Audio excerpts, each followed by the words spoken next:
Title 16 research method, research, methodology and teaching. Welcome to all the audience for the day 3 of the FDP. Uh, FDP in collaboration with MIT Square London and Shri Krishnaswamy College for Women. Today we have amidst us Dr. Mithileysh, who will be addressing the gathering. We have Dr. J. Radha with us from Shri Krishnaswamy College for Women. Dr. J. Radha is IQAC coordinator and head Department of Commerce. Over to Dr. Radha to address the gathering for a short welcome. Very good afternoon, everyone present here. It's my immense pleasure to welcome you all for the 6th day FDP on the topic research methodology and training. This is the 3rd day of the program. On behalf of KRISHNASWAMY College, I welcome once again all the dignitaries for this wonderful event, and also I welcome Dr. Mithileysh Sathiyanarayanan for this session. Thank you.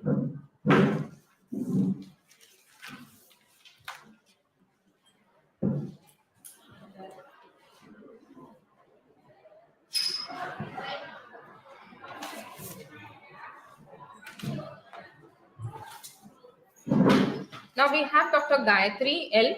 from Department of Commerce to introduce Dr. Mithileysh to the audience and participants.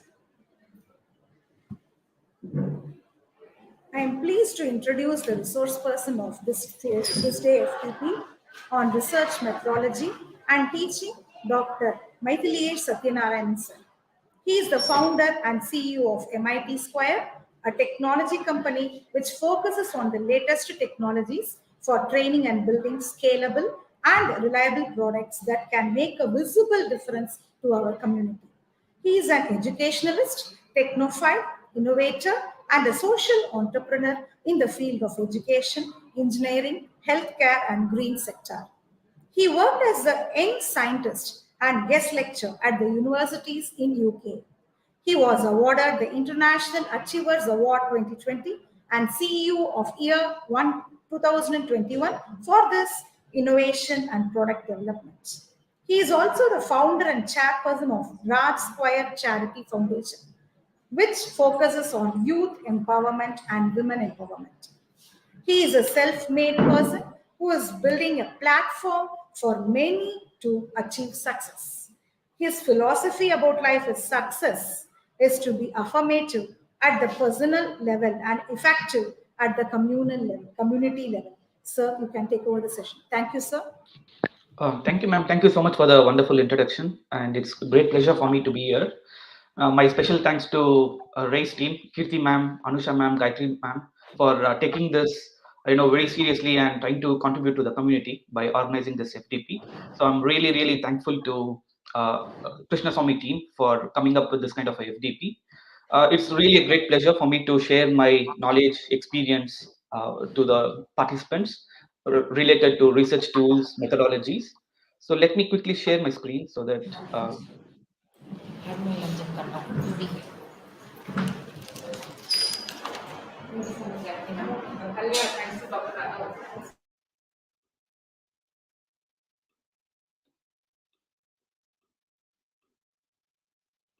so is my screen visible, ma'am? Yes, sir, it is visible, sir. Fantastic. Okay. So yes, that's really great. So today's topic is on research tools, publication process, and impact. I'm sure it might be very interesting to all the researchers who are keen to up their skills and go for more publications and patents. I hope some of the tools might be of some help to you all. Then, of course, the publication process itself is quite interesting. Let's dive into the topic. The objectives for today. So we'll be trying to understand what is the importance of publication. What are its challenges? How do we tackle those challenges? How do we get visibility for our papers? How do we get visibility for our profile, individual portfolio as well?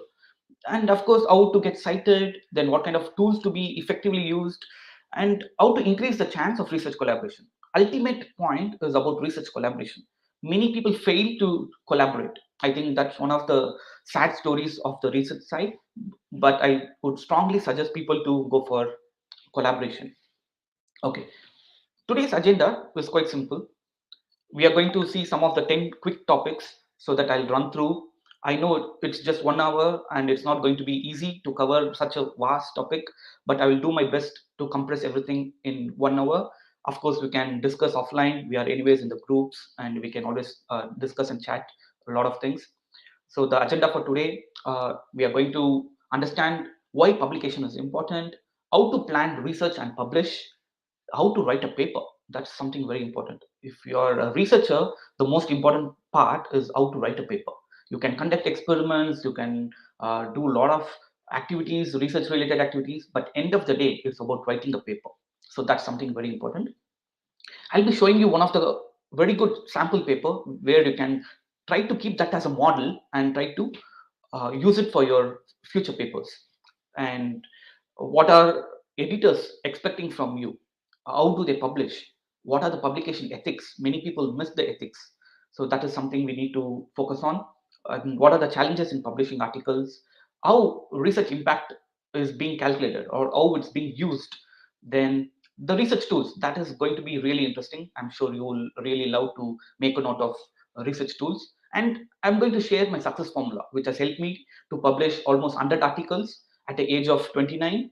So I was able to get very close to 100 papers. So how does it work? I'll be explaining you those things. Now, the most interesting question I would like to ask the participants: are you all tired of NAC and other administrative tasks? Do you have time for real research? I would like to see some comments. So please tell me, what do you think about NAC? And do you have the time for real research? So I'll be very happy to see some of your comments.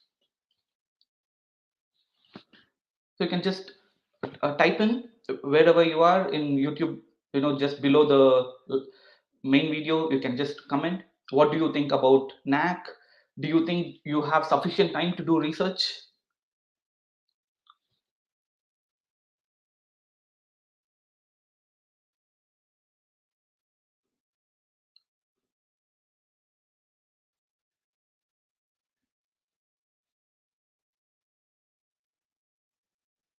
Anyone? What do you think about research? Is the NAC preventing you from doing a good research? Is NAC preventing you from not collaborating with people? What is it exactly happening with NAC? Not enough time for quality research. Yes, that's the right answer. So how do we tackle this? So we are not able to do good research, right? We are not able to focus on the research side. So what is the problem? Yes, let's not worry about the high level issues. Let's at least focus on the low level issues that can be addressed. So the one quick answer that I would like to suggest people is to collaborate and network.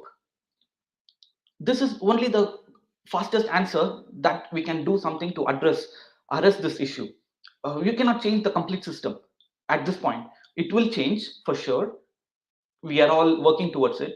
I'm part of NEP 2020 and also part of a lot of educational bodies. So we are trying to bring in a change. Positively, we'll be doing it in the future. But for now, the only answer is collaborate, network. So for example, if 5 authors collaborate together, each individual, if he or she can contribute 20%, that means you're having a 100% paper. 5 people, 20% of effort, you're able to get one paper. Similarly, you try to collaborate with other set of people, which means in a year, you can easily have 4 to 5 papers in a journal or in a conference. It's about you putting that effort to collaborate and network with people if you want a good research paper. All right, so that's one of the things that I really wanted to tell. We have another comment from Ms. Ritu. Yeah, we are time bounded and have to have quality research. Yeah, that's right. So yeah, the only way is to collaborate. For this point, you can contribute 20% of your time and effort and collaborate with 5 people, which means you have a paper. Okay, so that's quick answer. And why do we think publication is important?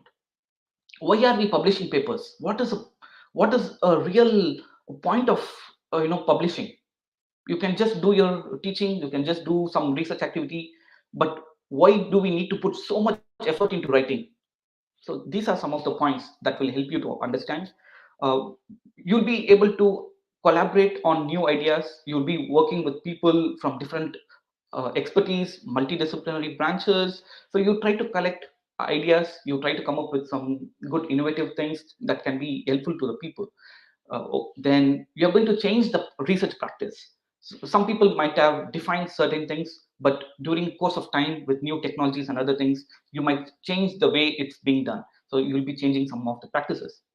And during this kind of a process, you'll be trying to stimulate very good thought process. You'll be having more intellectual debates where you'll come up with fantastic ideas that can be shown to the world. You will be able to propose some good guidelines, principles, suggest a lot of things. So these are going to make a huge difference to the community. For example, it could be in the area of cybersecurity, it could be in the area of psychology, it could be in any field. It's about you coming up with good guidelines or principles or suggestions, a good conclusion that talks about the whole research, where people can start using your methodology or your techniques. And of course, you're going to educate people, educate students. You can bring the research activity what you have done into the textbook, which means that could be part of the curriculum. You can include that in your teaching, or people who are going to follow you in the future can also include that research methodology into their teaching. So these are some of the very important points, how publication is important for people. So writing a good paper is really, really essential. So as academics, it's going to help in your career, it's going to help you advance to a next level. You're going to have credibility with your colleagues. So let's say that you write a very good paper, people are going to look up at you at a really high level. So which means writing paper is not only for building your portfolio, but even if people want to look up to you, you need to really go for good publications. Especially in academic sector, it's really important to be part of the paper writing process. And of course, if you have good papers, you're going to get royalties, incentives, your remuneration, you might get appraisals. Once you have set of papers, remember, you can also go for joint proposals. You can collaborate with people, go for writing proposals together, submit in government agencies or private agencies. You can attract some good funding. So these are some of the important points that will help you to collaborate with people and publish good papers. So how to plan research and publish? So this is again very interesting. How do we start with the research? My first suggestion to the researchers is just start with a blank paper. Don't do anything much. Just put all your ideas into a very rough plain paper. You can just scribble, you can just put some block diagrams, you can just put some ideas, write some words. You don't need to write anything explicitly. I see some of the researchers straight away copying and pasting from some different papers to get some ideas. That is a very wrong approach. I would strongly suggest not to do that. Just take a plain paper, just take a pen or a pencil, start drawing the block diagrams. So how do you want to conduct a research? Why do you want to do in a particular topic? What is that excites you? Then come up with a lot of research questions. So why, what, when, how? So these are some of the questions that are going to be in your mind that needs to be put into the paper. So turn your ideas into a research question by asking questions such as why, what, when, and how. So once you have this clarity, turning your ideas into research question, the next step is to get into the literature. That is when you start referring to the papers. Again, you're not going to do any kind of copy pasting. It's really a very, very wrong ethic, and it's also not a good practice. Just copying, pasting, and plagiarizing is completely not acceptable. If you really want to have a very good paper, the best practice is to get your ideas into good research questions. Once you have the research questions, try to find those relevant papers. Let's say that you want to do something in education psychology, get your ideas first, get some of the questions that you want to test. Based on those questions, based on your idea, try to get all the papers from the Google Scholar, or it could be any other sources online. Okay. Now, once you have a clarity in the literature, the next step is to identify methodology. What kind of methods to be used? Whether you want to go for just analysis side, or whether you want to analyze the data, or whether you just want to build a framework, there are multiple ways to write a paper. Many people think coming up with just a solution or simulation result is just going to be a paper. No, not required. Even a very good framework, theoretical framework, that itself is a good paper. You don't need to come up with some extraordinary results to prove that you're one of the best researcher in the world. No, that's a wrong notion, or a wrong perspective that's there in many researchers' mind. Definitely, you don't need a outcome in the form of practical results. It could be completely theoretical. It could be just a framework. You're just going to explain why you think this kind of a framework is going to help in education psychology, or it could be in the healthcare. So you're coming up with a framework by proposing some guidelines or proposing some principles. That itself is a good paper. And conducting some questionnaire, coming up with some design study, that is again a very good paper. So don't restrict yourself only to coming up with using some software, getting some results, and throwing some results into the paper and publishing is the right way. No, uh, doing it completely from a theoretical perspective is also a very good paper. So what I want to tell is finding those methodologies and methods is also very important. Once you have the methodology, methods, and techniques to run your research, then try to make sure you collaborate with the right people. Once you have a good idea, identify the co-authors who you think might be the right fit for your paper. Some of the people might be excellent with writing, some of the researchers might be very good with conducting experiments or coming up with knowledge gathering process, knowledge transfer process. So identify those kind of co-authors, form a team, then allocate roles and responsibilities to each researcher. So let's say that you as a lead, you have some set of roles and responsibilities. The other researcher will have other roles and responsibilities. So once you define those roles and responsibilities, it becomes easy to supervise, easy to channelize your paper, and then you can start getting into the real research and then writing the paper. Okay, so now if you're thinking in terms of designing the study, then that's a very interesting process, but I'll be discussing a bit later. So designing the study could be in the form of quantitative analysis or qualitative analysis. You can separate in the form of two ways. In some of the research, you need both qualitative and quantitative analysis. So again, you need to decide what kind of a design study your research requires, your idea requires. So those are the things that you need to decide. And once you think everything is ready, either you can publish a paper, or you think you can go for a research proposal with limited results. So in that way, you'll be able to apply for some funding, and you need to go for ethical approval. So I will explain you the ethical process in the later slides, but these are some of the steps when if you really want to start a research. Either that can go into a publication, or it can go into a proposal, research proposal. Okay, so any questions, please feel free to write in your comments. I'll be very happy to have a look at it. Okay, so far no questions. That's brilliant. Okay, so in the previous slide, I mentioned about turning your ideas into research question. Now, what is a research question? The researcher asks a very specific questions and test a specific hypothesis. So it could be, all you need to do is test a particular hypothesis. So you need to come up with those kind of questions. As I told you, why, what, how, when, where. So these are some of the questions that you really want to test in your research. This fits in any kind of research, whether it is science, arts, technology, engineering. So why, what, when, how, where is the best way to define research questions. Okay, what makes a poor research question? So sometimes we people ask some of the questions which doesn't even make sense. So let's say that why should I take a data from Kaggle? So that's not a question.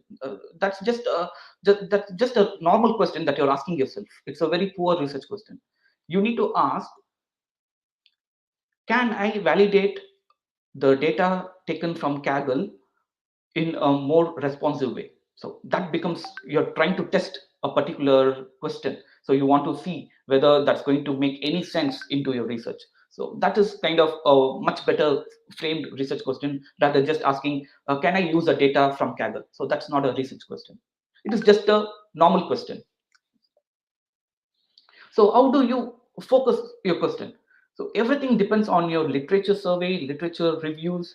You need to really focus on the literature side. If you want to come up with a good question, going with the literature is the only way.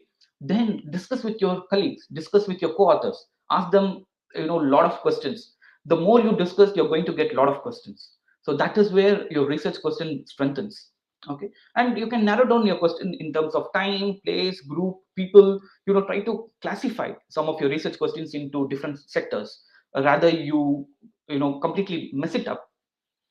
Classifying in terms of different dimensions makes the research questions more interesting. Now the most important part is to turn your research question into a proposal. Let's say that you are planning to go for a DST funded proposal. So how do we go for that kind of a proposal? If you don't have a clear research question or an idea, then getting into writing a proposal is not easy, because you really don't know what you're trying to test. You really don't know what you really are expecting the outcome to be. So my suggestion is, first you need to understand where you're collecting the information or data from, what kind of information you need for this particular idea. That needs to be very clear. Then how much information is needed. So again, it's research is just a massive ocean. You need to really identify that particular spot where you really want to test and give a very good outcome. So you need to see how much information you need, and where you can get that information, and how you're going to use that information.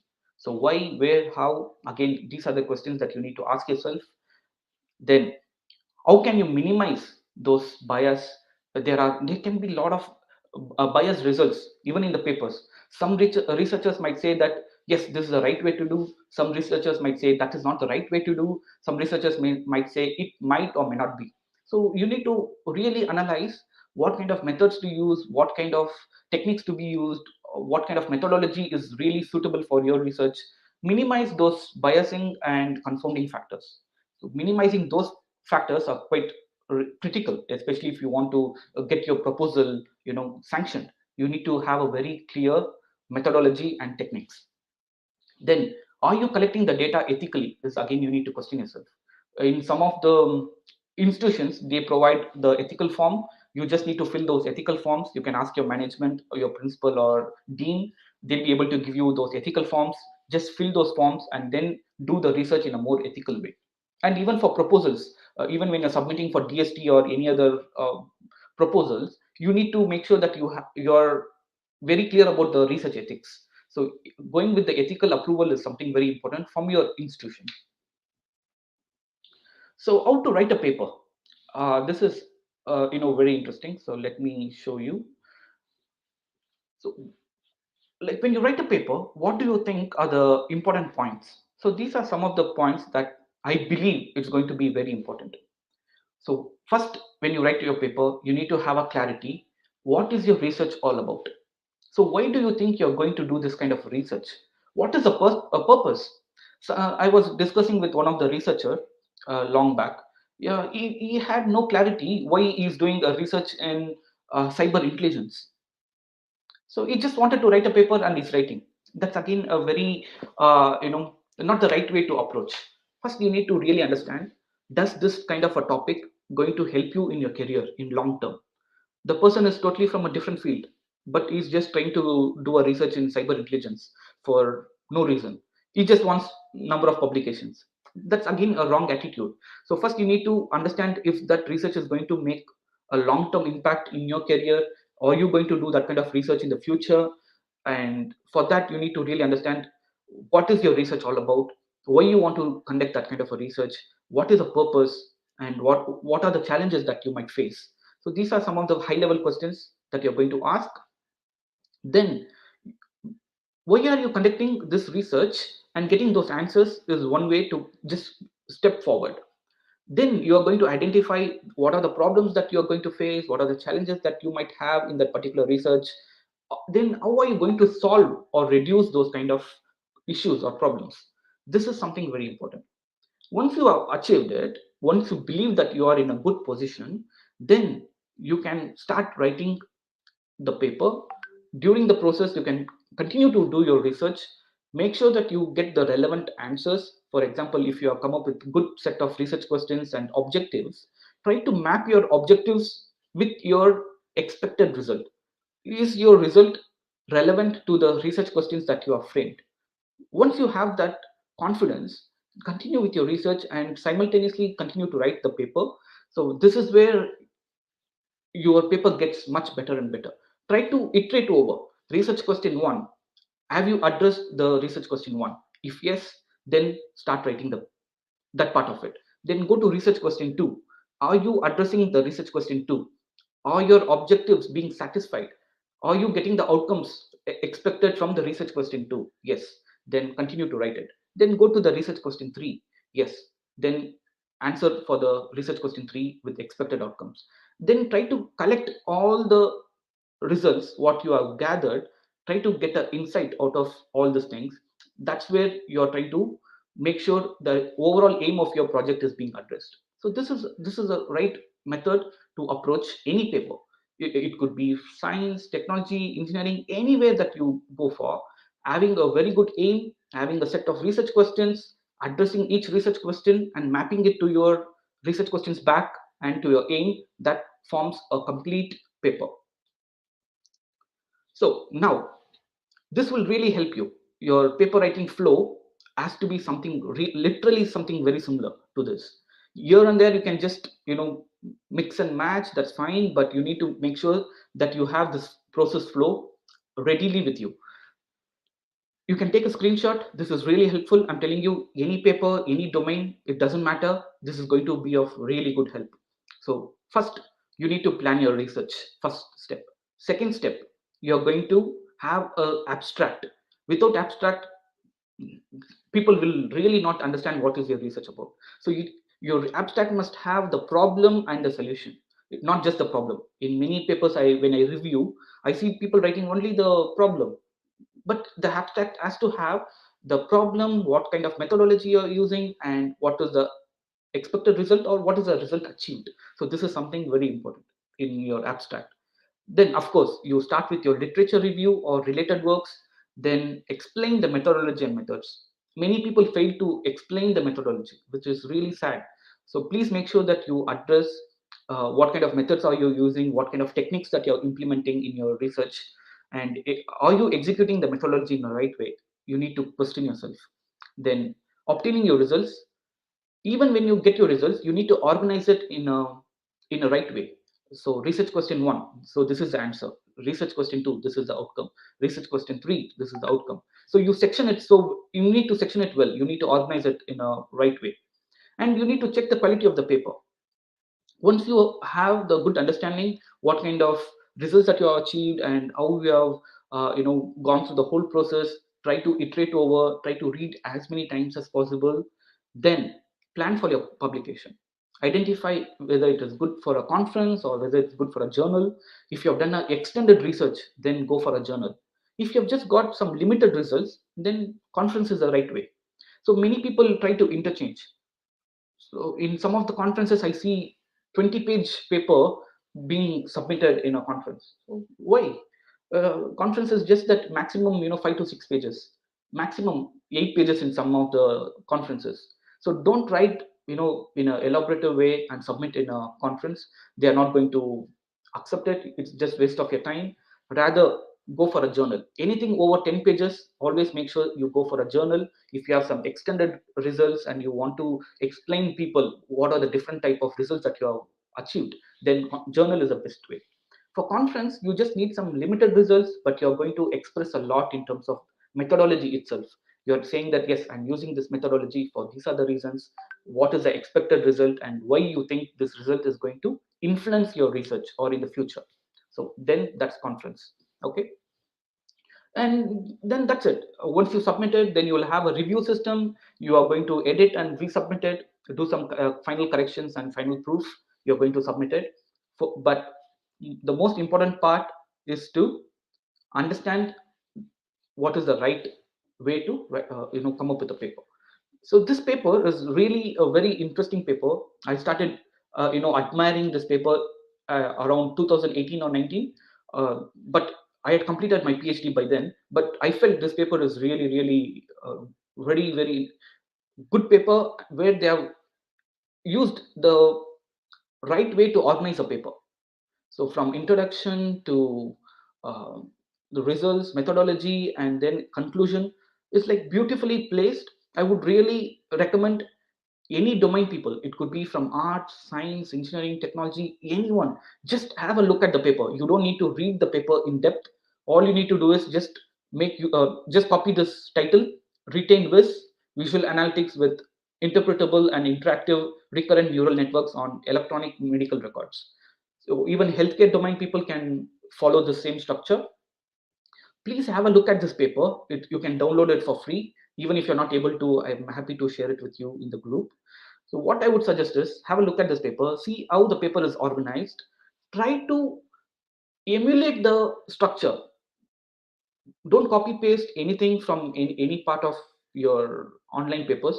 My suggestion is just to have a look at the paper, follow the template, follow the structure. This paper is one of the brilliant papers which I have come across. I'm sure this might help you all in the long run. Okay, so I'm going to skip some of the things. Yeah, when it comes to any kind of research, I would strongly suggest to focus on ethical issues. Many people don't take the ethical approval from your institution to conduct activities with participants. For example, you want to take a survey, online survey from people. You need to make sure that you have those ethical things being approved. The reason is very simple. Some of the journals might reject your paper because they're not able to see those ethical approval forms. So please make sure you have some of the ethical forms being approved by your management or by your HOD for that matter. If that is being acknowledged, please attach that in your journal submission so that a reviewer will be able to see that whether your research has been ethically approved. Because some of the papers can be straight away discarded, or they might reject your paper because of ethical issues. So please make sure you get these forms signed by your department head or your dean. Once that is done, please attach that form in your journal submission. So that is another thing that I would like to tell. And many people have the question of whether to include all the people who are part of the paper as authors. Not really. There are two different things. There is something called authorship, there is something called contributorship. So when do you call a person as a co-author, or people who have helped you in your research? So they are going to be your co-authors. So if they have worked along with you, come from end to end, if they have contributed significantly in the research, have they contributed in terms of writing, yes, then they are called as co-authors. Contributorship could be just giving some ideas, or just talking whenever needed, giving some inputs. Yeah, they are just contributors, so that they can be acknowledged at the end of the paper. There is something called acknowledgement. In the acknowledgement, you can just mention their names. That itself is a respect that we'll be giving to the researchers. You don't need to include everyone as part of your author list. So my suggestion is to restrict maximum to 5 people, maximum to 6, not more than 6, because you will lose your value, you will lose your credibility. It could be first author or a second author. Anyone can lose the credibility if it crosses more than 5 or 6. So always restrict your contribution or your research team to 5 for any research. So this is another suggestion that I wanted to share. Okay, now what are the challenges in publishing articles? So this is this kind of question I keep hearing from a lot of people on LinkedIn. People message me on LinkedIn asking me this question. So I just wanted to mention some of the things where you can quickly understand. First and foremost, where people are making a big mistake is identifying a suitable conference or a journal. For example, some people in the area of cybersecurity simply go for different journal where people they don't even accept cyber security related papers. So first identify whether your paper fits into which kind of a conference or a journal. Once you have a fair understanding of this part, then your first level process becomes much easier, which means you have identified the right journal or a right conference. Then you know where you really want to publish your paper. Second, there are two types of publication process, like whether it is open access journal or a traditional journal. In open access, people can just get your paper, but you need to pay upfront for the journals because they're going to make it open access. So anyone in the world can download your paper and read it. So that is quite expensive. Traditional journal, you just go with the normal journal where you don't need to pay anything much. The process might be lengthy, it may take a long time, but it's worth, because you can consider almost like a year, almost 10 to 12 months it takes. You might have 2 reviews. Once you have 2 reviews, then you will have a final proofreading, and then your paper will be published. So that's traditional journal. You need to decide whether you want to go for an open access or whether you want to go for a traditional journal. Okay, so that's pretty much. And make sure that your paper has a good quality. It needs to have a good language and style. You need to present it at a really at a journal level. So some of the papers that I review, it really makes me really sad, because they just write it in normal way, in a colloquial way. So colloquial way is like, how you interact with people. That way of writing is not really good. You need to really have that scientific touch. The moment someone reads your paper, they must be able to really get the feel of a scientist, or like a scientific feel. So that is where you need to focus on. For that, there are some lot of tools which I will be happy to share. You can put some efforts on those things. And the other part is like plagiarism. So people really got into a habit of copy pasting and writing. So that needs to be avoided. Try to get from top of your mind and then start writing your paper. You can use references just to understand the way they have written it, but it's not meant to copy and paste it. So please make sure you don't plagiarize. Write it from top of your mind. When you write it naturally, you'll be able to express even more further, rather than you focusing on different paper and copying and pasting it. So again, that's another suggestion. And understand the publication time. There are a lot of journals who can do it at a rapid pace. Some of them can do it at a slow pace. You need to check their website to identify their review turnout time. So if you know the review turnout time, then it becomes easy whether you want to go for particular journal or whether you want to think about a different alternative. So publication time, publication cost, you need to really consider the cost as well. Some of the journals are very, very expensive, but they can quickly complete the process. So it's all about time and cost. So you need to figure out which one you really like to prefer, whether you're okay to pay and get your publication quicker, or whether you want to wait and get it published. So it's a contradicting stuff which you need to address it. And of course, there's always a complexity with the peer review system. One reviewer might really like your idea, the other reviewer might not like your idea. So you need to really answer each of the reviewer in a very clear way. So if one of the researchers says that your idea is not really great, you need to defend, saying that why you think your idea is really good. And if one of the researcher is happy about your research but not happy with the way methodology is conducted, try to refine the methodology, try to explain your rationale behind why you have chosen a particular methodology or a method. So once you give them the clarification, in your second review, you'll be able to get your paper being accepted. So focus on that. Make sure that you give a clarity to the reviewers. Of course, you need to focus on the copyright issues. Your author guidelines are very important. And research impact. So this is something important. You need to make sure you write a paper in such a way that people cite your work. What is the point of writing a paper and if people are not citing your paper? It's not going to help you. There is no point in having 50 papers or 60 papers without people being citing your work. So I hope that you really understand what I mean. If you write a paper, make sure that people are able to cite your paper. That is where your research impact comes into play, which I will be explaining in the next slide. So what is research impact used for? Research impact is used in several ways, from your appraisal, from your career prospect point of view, for your performance, to benchmark where you stand. It is helpful in your CV, even for people to get, even for you to get your funding. It is really important to make sure that you have a very good research impact. You need to have people citing your work. You need people to download your papers. So these are some of the impact that each researcher must have and should have. So please focus on this. Don't focus only on submitting papers and getting paper published. it is not going to make any use, especially in the future. It is all about how many people are citing your work, how many people are downloading your papers. So this is what is going to be the future.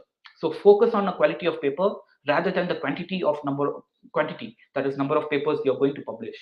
So quantity versus quality, I would always vouch for quality of the paper. So that is something very important. Please focus on this.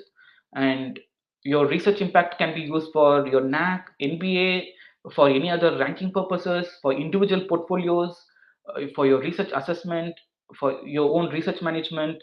And even if you want to plan to change your job, you need to have very good research papers and people citing your work or using your work. So that is research impact. Okay, so I'll just quickly move to some of the things. So how research has impact? So this is a question that every researcher must ask themselves. You need to really focus what you're going to be for the next few years. So focus on the publications that are going to be really impactful. You can focus on industry 4.0, cyber physical systems, cyber intelligence, even psychology is picking up. There are a lot of areas that you need to really identify where people will cite your work, people will use your work. So coming up with the right title and keywords with a good abstract is where you try to attract people to use your work. So focus on that. Research impact is calculated with number of publications per year per author. Also, whether your papers are in conferences or whether it's going to be journals, chapters, monographs, and how your collaboration is. Even that is another way to calculate the impact of research. So are you collaborating with the same group of people, or are you spreading across your wings to collaborate with different set of people? So that is another way to check the impact. Then the most important part is the fourth point: who is citing your paper, who is citing whom, why they are citing, and what they are citing, when they are citing. So this itself forms different ways to calculate the impact factor. So please focus on good quality paper.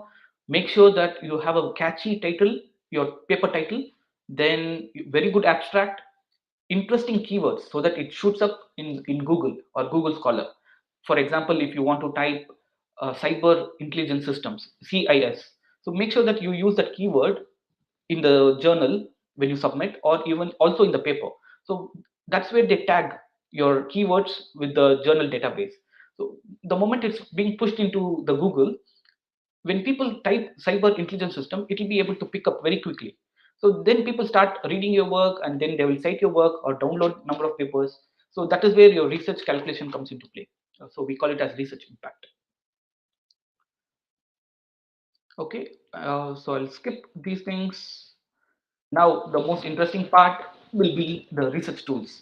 So please focus on these research tools, which I'll be happy to share. You can take a screenshot if required. Okay, so let me. Okay, now many people ask me questions. Where can I get papers? Some of the papers, it cost really high. Some of the journals, they charge money to download papers. My suggestion is use Google Scholar, use Academia Edu. There is something called ResearchGate. So these are the places where you can get papers completely for free. You don't need to pay anything. Even Microsoft Academic, they have a bunch of papers where you can just download completely for free. There is Arxiv, ARXIV. So in Arxiv, many people just put their paper as a sample copy of their paper. So which means you still get access to their papers, full papers. So it is acceptable. You can just easily download, and you can just use it for your research. There are some places like IEEE Explore or PubMed, some of the Scopus related journals. It is expensive to download papers, Elsevier papers or Springer. It is quite expensive. So my suggestion is use Google Scholar the most. Use Microsoft Academic, Academia Edu, ResearchGate, Semantic Scholar, Arxiv. So these are free, completely free. You can just type whatever the keywords you want. You get papers for over the last 20-30 years. So yeah, that's pretty much, like I would suggest to use those kind of search engines. Okay, Now you want to come up with the flow chart, you want to draw some diagrams, you want to use you want to draw some figures. So use these kind of tools such as Inkscape, Canva, Creately, Designly, Adobe Photoshop, because some of the images that we see while we review, it is not very clear. So some reviewers can reject your paper based on your image quality as well. So focus on the image quality, focus on a very good flowchart, focus on a very good block diagram. So for to do that, the simple tools are Inkscape, Canva, Creately, Designly. So they are very simple. All you need to do is just drag and drop. You're able to get your flowcharts and block diagrams. Then the most interesting tool, once you have a good paper, you need to make sure that you proofread it as many times, not just one time. You need to do it at least 2 to 3 times, because reviewers can get really annoyed if the quality of English is not very good. It can annoy them because it can be quite colloquial and it's not quite scientific. Then what happens? People can get really frustrated. They might reject your paper on those grounds. So focus on your grammar. You can use very simple tool where you can just copy paste some of the paragraph, or you can just upload your Word document. So some of the grammar checker are Hemingway, Grammarly, Ginger, Grammar Check, Zoho.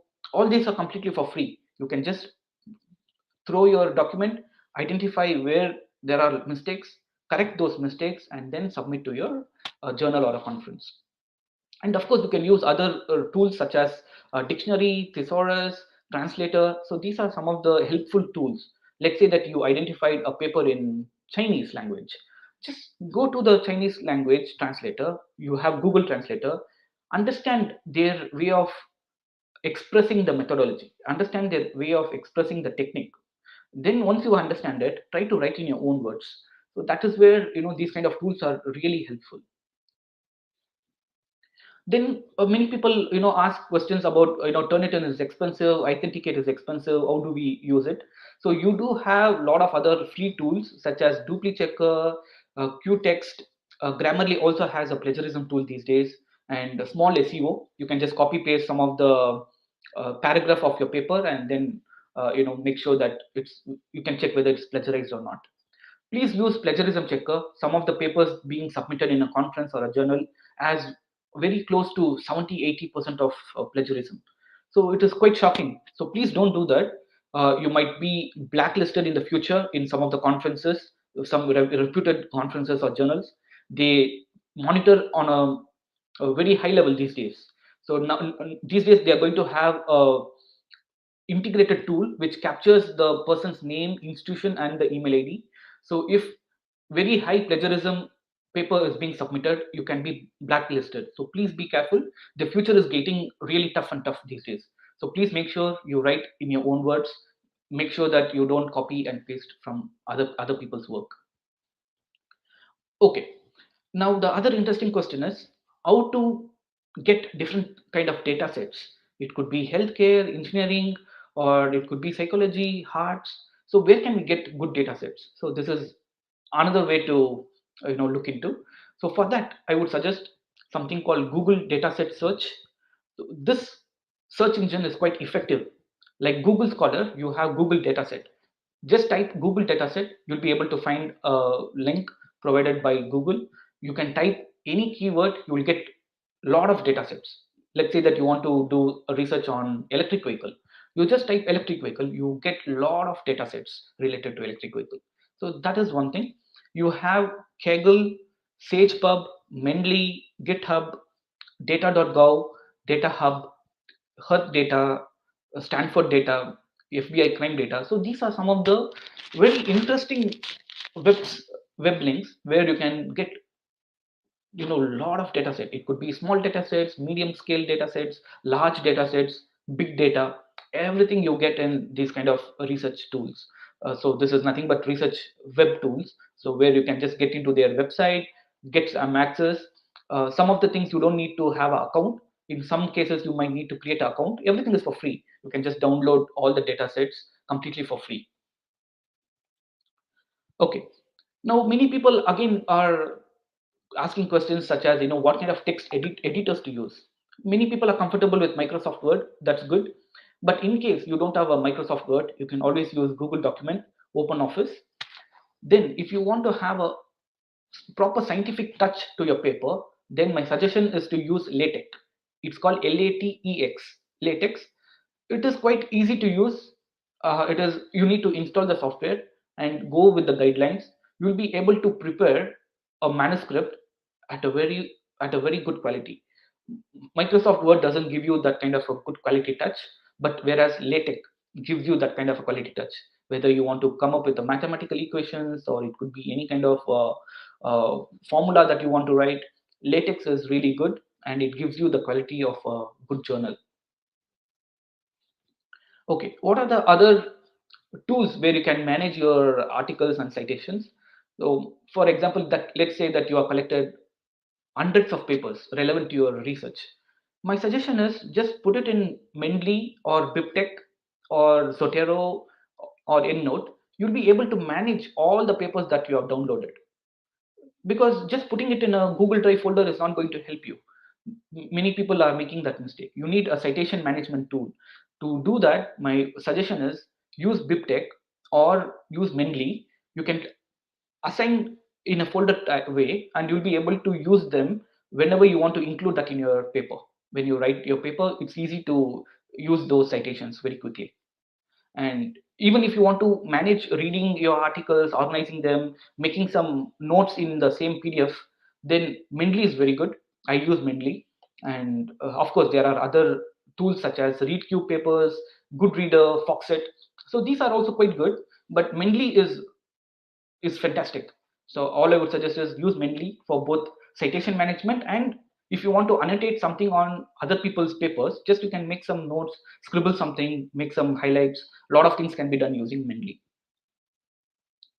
Okay, what are the collaborative tools? Let's say that you're working with a 5 people a team, or a 8 people research team. So how do you do it? So use Google Drive. Now it's called as Google Workspace. Use Microsoft 360, Dropbox, Evernote. Assign everything to people, provide relevant links, so that it becomes easy for collaborating with your people. You can assign some roles and responsibilities to each researcher and monitor their progress as well. So these kind of collaborative tools are to be used if you want to have an effective paper, or even for funding proposals. Okay, what are the other collaborating writing tools? So you can write using Overleaf. Overleaf is almost the replica of LaTeX. You'll be using LaTeX templates. In addition to that, you can use Google Documents, Microsoft Documents, Dropbox Paper, Authoria, PubPub. So these are some of the collaborative writing tools that will help your collaboration get faster and smoother. What are the collaborative discussion tools? Now you have Google Meet, Slack. Slack is really interesting, and now you have the Google Chat, where you can make groups and you can interact. WhatsApp group is good, but my suggestion is to have more professional kind of thing. So Google Meet or Google Chat is quite effective. And my suggestion to researchers: try to build a portfolio. Have your portfolio on Google Scholar, Microsoft Academic, ResearchGate, Academia, SlideShare, Scopus, ORCID, LiveDNA. So once you have these kind of portfolios in your for yourself, it will be able to pick up very quickly for your appraisals, or it could be used for your NAT, any other purpose. If they quickly search, it should be able to shoot up very quickly. If they type your name, they should be able to find what kind of papers that you have published. So for that, you need to maintain and manage your portfolio. So your portfolio can be managed using these tools. So Google Scholar is something priority, and of course, ORCID, Scopus. These are some of the important things as well. Okay, how do you get journal alerts and conference alerts? Many people ask me this kind of question again, like I don't get to know where conference is happening, where journals are accepting papers, whether there's a special issue, special editions. So the only way to do is register yourself for free on these websites. So you have free websites such as Conference Alerts, All Conference Alert, World Conference Alerts, Web of Science, EDAS, EasyChair, Researchify. So register yourself with your email ID. It could be your official email ID or it could be your personal email ID. Register completely for free and mark what all the interesting topics that you really like. It could be IoT, embedded systems, psychology, or anything related to healthcare. Just mark your topics that you're really interested in. Once you mark those interested topics, you'll be getting notifications on a regular basis. So where conference is happening all over the world, and whether if you're interested, you can also review papers there, or you can just submit your papers. So this is one the best way to get notifications from these websites. Okay, my success formula. So how I was able to get these number of papers, how I was able to create an impact, in terms of, in the research field. So it's very simple. I just followed only these tools. I have not used anything much. I have used only these tools, and it has helped me a lot. So most of the all the papers I write using LaTeX. I don't use Microsoft Word. LaTeX gives you the scientific journal touch, so it's good to use LaTeX. And to create any images, block diagrams, or figures, I use Inkscape and Canva. And of course, I use Google Scholar to download a lot of papers, and I have a profile as well. My suggestion is to researchers, come up with have a portfolio, use Google Scholar a lot, and of course use Google Workspace. You can create meetings, you can create tasks, you can create Google folders, uh, photo albums. A lot of things can be done using Workspace completely for free. So I use this as a collaborative tool when I interact with researchers or when I interact with any other people. Workspace is like quite effective. And to store all the papers, to annotate and use for citation, I use Mendeley. Mendeley is like quite powerful. I would suggest people to download Mendeley. It's again for free. Whatever I'm using is completely for free. You don't need to pay anything for it. It's completely for free. BibTeX, if you want to manage your citations, use BibTeX. That directly links with your LaTeX. When you're writing paper, just type the author name or a researcher name. Your citation is being included in your paragraph. So it is quite easy and it's quite straightforward. And of course, you can check for your plagiarism using small SEO tool, or I don't use Turnitin, it's expensive, right? So you can use some of the simple tools available online. And you want to check your paper for proofreading and other thing, use Grammarly. It's free again. You don't need to pay anything for Grammarly. And for conference alerts, journal alerts, use EDAS and EasyChair. Create an account, then you'll be able to get notifications on a day-to-day basis. Yeah, that's pretty much. I just want to wrap it up. Whatever we discussed today, uh, what did we understand today? What did we learn today? First, we learned how important it is to publish articles. What are the challenges that we are facing, and how to increase the visibility and accessibility of your papers. I told you about the tools that you can use to increase the visibility and accessibility, and how to increase the chance of getting publication cited. The only way is to write catchy title, catchy abstract, catchy keywords, of course, good quality paper overall. So that's where your publication citations will improve. And you can use a lot of research tools. This will improve your citation level. And the final part that we learned is like improve your collaboration level with NAC and other accreditation bodies that might be consuming a lot of your time. My suggestion is focus on collaborating with people. Build a network, work on it, collaborate with people, invest 20% in that paper, which means all the 5 quarters, if they can contribute 20%, you have a good paper. Similarly, try to do with other papers. Every year you can have 5 papers. So rather you focus 100% on one paper, you collaborate with 5 people, you have 5 papers. So that is a formula. Okay, so yeah, that's pretty much. And try to reflect on whatever we discussed. I'll be very happy to take the questions. Thank you. Good afternoon, sir. The first question is, Yes, ma'am. what is a good paper for research? How do you qualify that this paper is good? Yes, first the to understand whether it is a good quality paper or not, the first question is, have this kind of research is being done in the past, or you are the first person to conduct this kind of research activity? Even if someone has done that research, how different or relevant it is to the community, that is something very important. That is how we gauge whether a paper is of good quality or whether it makes some value to the community. So first focus on the research idea. How innovative it is or how good it is, how it can help the community. Have people done in the work in the past? How different it is? So these are the questions that you need to ask, and this is what we see as reviewers. So there's another question. Scopus publications are necessary for research. Yes. How do we choose the right Scopus publication? I mean, the journal.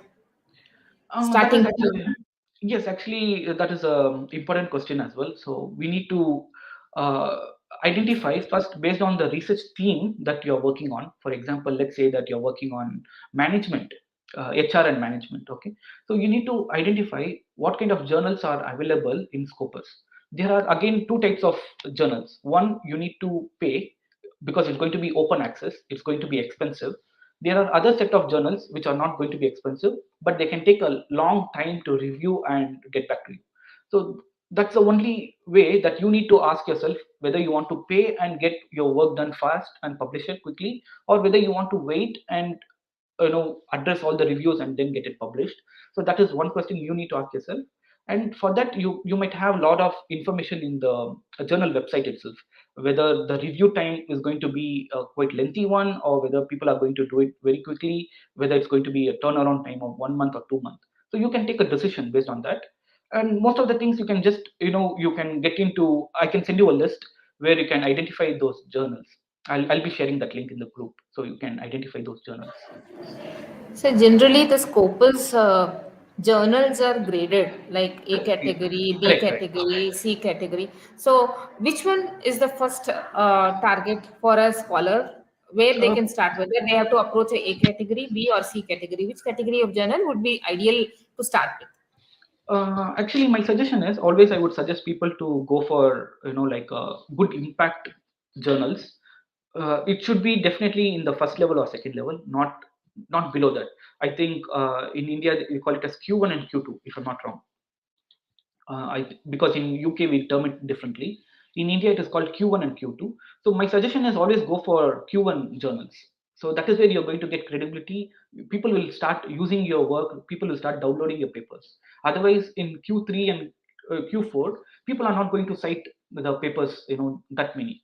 Even foreign people or anyone for that matter, they are not going to cite.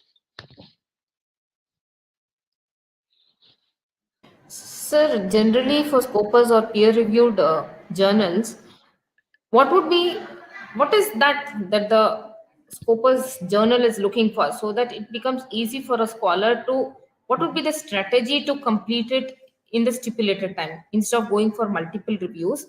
Can we get the knack of making it through a Scopus publication? In my experience, what we generally do is like I think the first level has to be like identify the paper that you're planning to write has to be something really really value added for the community, because if there are relevant papers already published, then the reviewer will start thinking whether to really accept this paper and make it again published, because almost the similar lines or similar theme or something very similar results are already being published. So that is first thing that we all need to keep in mind, to come up with a paper where people are not touched. People, it needs to have some kind of uniqueness in the paper. It need not be innovative, but it needs to have that uniqueness, and it needs to address some real world challenge. It could be in the area of HR, or it could be area of finance. We need to make sure that the paper has some unique thing to convey, unique perspective, and how it can make a difference to the community. So once we address this, and the abstract should be so catchy, it should engage the reviewers to get into the paper and review it. Once we do that, then absolutely it's easy to get published in Scopus. Thank you What? so much, sir. One last question for the day. Yes, ma'am. How to Sure. identify unpaid journals? Yeah, I can send you a list that I have created. I hope I'll be able to share it in the group. That will be easy for you to just click on the link and identify those journals. You can submit it for free, and sometimes the process might be lengthy, but it's possible to get your paper. Technically, it might take around 8 to 9 months, sometimes 12 months, but it's definitely they will publish it. I'll send you those links for sure. Thank you, sir. Thank you so Thank you. much. Thank you. So we've come to the end of the session. We have Miss Priyanka of Computer Science Department who will propose a formal vote of thanks. Over to Miss Priyanka.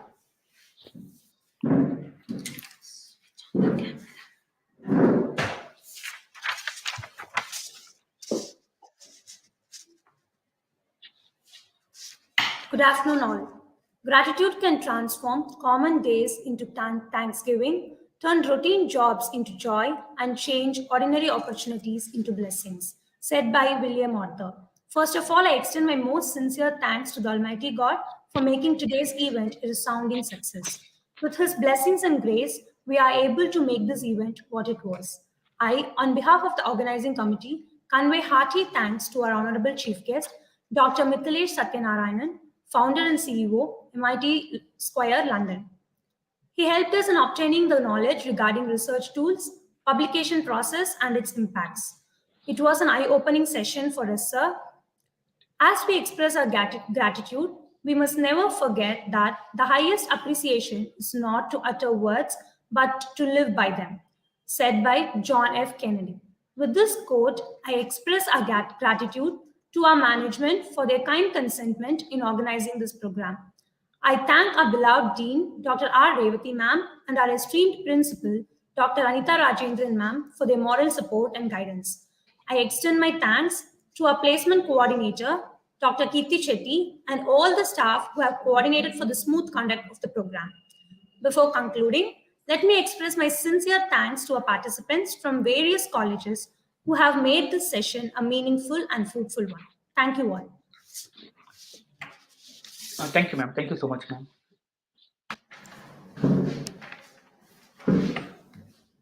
Sir, should I end the broadcasting, sir? Sure, sure. Yes, ma'am, sure. We will. Thank you, sir. Thank you so Thank you, much for thank you joining. so much. It's my pleasure, ma'am. Thank you. Bye. Yeah.